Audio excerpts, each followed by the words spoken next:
नमस्कार दोस्तों, स्वागत है आपका मेरे चैनल अंकल के फैक्ट्स पर। तो दोस्तों, मैं अब आपको एक ऐसी कहानी सुनाने जा रहा हूँ जो कि काफ़ी डरावनी है और ये रियल भी है। ये कहानी है राजेश और सुमित्रा की। राजेश और सुमित्रा एक ही कॉलेज में एक साथ ही क्लास में पढ़ते थे। राजेश अपने पिता की तरह राजनीति में बेहद रुचि रखता था और कॉलेज में छात्र नेता में सबसे प्रबल नाम था। उसके पिता देश के केंद्र सरकार के मंत्रिमंडल में उच्च स्थान पर रखते रहते हैं। राजेश जितना अधिक नेता में प्रबल था, उतना ही वह लड़कियों को दिल जीतने में ही प्रबल रहता था। उसकी छवि पूरे कॉलेज में बेहद उत्तीर्ण पद पर रही। वह पढ़ाई के साथ खेल भी अव्वल रहा।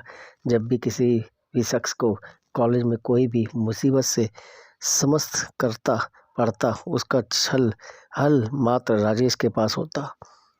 राजेश का दिल नेतागिरी में के अलावा किसी अन्य पर भी केंद्रित रहा। उस केंद्र का नाम सुमित्रा। दोस्तों, याद रखना, उस केंद्र का नाम था सुमित्रा। ही खूबसूरत थी। वह अंग्रेजी डिक्शनरी में ब्यूटी पार्लर शब्द का सबसे प्रमुख व्याख्यान रख करती थी।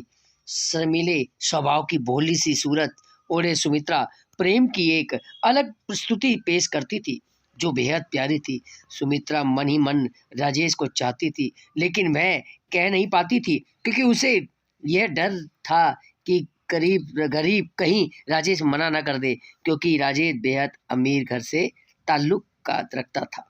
तो वह सुमित्रा एक सामान्य परिवार की बेटी थी। एक दिन सुमित्रा कॉलेज से घर की ओर आ रही थी। रास्ते में उसे राजेश मिला। दोनों ने नजरें एक दूसरे को देखने लगी जैसे कई जन्मों की बात कर रहे हों। फिर कुछ मिनटों के बाद दोनों ने एक दूसरे से नज़र हटाई और नीचे की ओर झुकाई। राजेश बाइक पर अलग दिशा निकल रहा था तो वही सुमित्रा अलग दिशा। दोनों एक दूसरे से काफ़ी दूर हो गए थे। तभी सुमित्रा को कुछ लोग छेड़ने लगे तो कॉलेज के ही थे। सुमित्रा काफ़ी घबरा गई और वहाँ से तेज रफ्तार से दौड़ने लगी। राजेश को अचानक से सुमित्रा के पास कोई काम याद आ गया। वह मुड़ा और अपनी बाइक की तेजी से सुमित्रा की तरफ, लेकिन वह अचंभित रह गया जब देखा कि सुमित्रा वहाँ मौजूद नहीं थी। राजेश को वही लड़के दिखे। राजेश को उन्हें देखकर यह आभास हो गया कि सुमित्रा के पास कुछ हरकत कर रहे हैं और कर रहे होंगे जरूर। वह वहीं रुक रहा था और उन लड़कों से बात करके उन्हें सभी को भेज दिया। कॉलेज के समय सब लड़के राजेश से डरते थे क्योंकि वह किसी के साथ भी अन्याय नहीं सहन कर सकता था।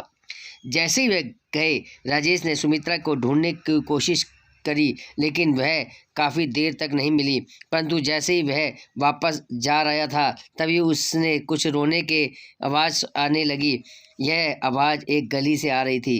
राजेश ने उस गली के तरफ मुड़कर देखा तो सुमित्रा को पाया। सुमित्रा काफ़ी भयभीत थी। राजेश ने उसे अपने बाहों में ले लिया और उसे भरोसा दिलाया कि वह उसे कुछ नहीं होने देगा।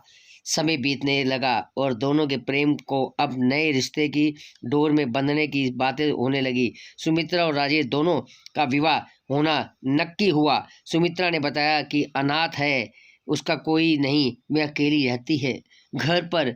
इस पर कड़ियों ने राजेश ने घर से आपत्ति दर्ज करी, लेकिन राजेश का सुमित्रा के प्रति प्यार देखकर वह शादी कराने को राजी हो गए। उनकी जोर शोर से शादी संपन्न हुई। दोनों एक दूसरे से बेहद खुश थे। 3 अगस्त यानी कि 3 अगस्त का वो दिन आया। इस तारीख का प्लान बनाकर दोनों अपना हनीमून मनाने हिमाचल प्रदेश के शहर कसोली पहुंचे। कसोली के प्रसिद्ध रेस्टोरेंट कसोली पैराडाइज में अपने प्यार भरे क्षण बिताने के लिए वह वहाँ के मैनेजर से एक कमरा लेते हैं। राजेश ने सुमित्रा से कमरा चुनने को कहा। यह रेस्टोरेंट 5 मंजिला था। सुमित्रा ने सुझाव दिया कि कमरा 3री मंजिल पर ही लेंगे। ऐसा उसने इसलिए कहा था क्योंकि रेस्टोरेंट के 3रे मंजिल में पहाड़ों का बेहद मनोमोहक दृश्य नजर आता था। इसी कारण 3री मंजिल के कमरे महंगे भी होते थे और जल्दी फूल भी हो जाते थे। मैनेजर ने उन्हें 304 नंबर की चाबी दी और वेटर को बुलाया ताकि वह सामान लेकर जा सके। लेकिन सुमित्रा उस मैनेजर से जिद करते हुए कहने लगी कि उसे 308 नंबर की चाबी चाहिए। मैनेजर उन्हें मना किया और कहा कि वह कमरा अभी रेनोवेशन होना है, लेकिन सुमित्रा बार बार वही कमरा खुलवाने के लिए बोलती रही। राजेश की सुमित्रा के प्यार में उसकी जिद को पूरी कराने के लिए मैनेजर से गुहार लगाई और खुलवाने को शुरू में तो मैनेजर ने नहीं माना, अतः मैं उसे ही मानना पड़ा। अंत में उसे मानना ही पड़ा, क्योंकि राजेश ने ज़्यादा धन लाभ देने का वायदा किया था। दोनों कमरे में एक दूसरे को निहार रहे थे, साथ ही साथ पहाड़ों को भी, जो कसौली की खूबसूरती को बखूबी दर्शा रहे थे। जैसे ही दोनों एक दूसरे के प्यार में डूब रहे थे और सारी हदें पार कर और बढ़ रहे थे, तभी एक अजीब सी आवाज़ ने दस्तक दी। राजेश ने पहले कमरे के हर एक कोने में देखा कि कोई खिड़की खुली ना रह गई हो।